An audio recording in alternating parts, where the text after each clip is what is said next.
Punjab is well integrated, economically, politically and socially. And there is harmony among different communities in the state. In mid-1990s, the people of Punjab rejected the Khalistan movement, a secessionist demand by a section of the Sikh community, which sought to create a separate Sikh state. It was a terrorist movement that was backed by Pakistan's intelligence agencies and Islamic militant groups such as Lashkar-e-Taiba.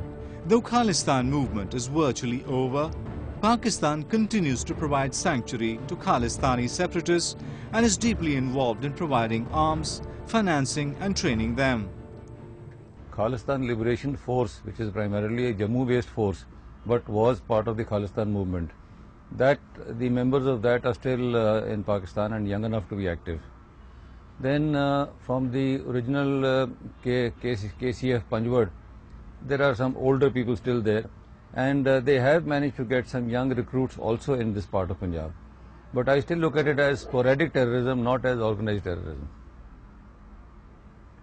Amongst the Pakistan agencies, it is but natural that the agencies like Lashkar-e-Taiba and Hizbul Mujahideen, who intend to undertake operations in J&K as well as in Punjab, they would look for local operatives.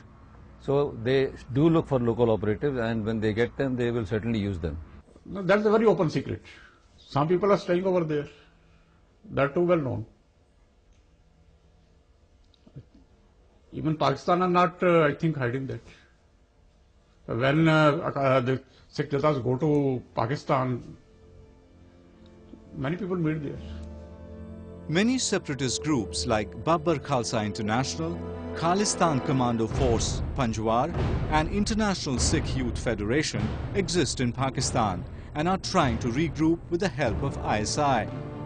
In recent times, they have established links with Lashkar-e-Taiba, a Pakistan-based Islamic terrorist organization that also enjoys the backing of the ISI. As far as terrorism is concerned, the motive for terrorism and the planning and the political machinations which were in place at that time are not there anymore. However, there are some terrorists left over from that period who have been kept by the Pakistan agencies, are being looked after by them, and from time to time they are pushed to do something. As a result of that, you have the odd incident now and then because they are pushed to prove their worth. They have their own situation, their own compulsions.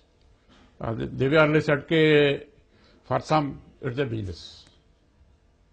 So many of them survive even in India mainly because they are raising this demand and they are getting finance.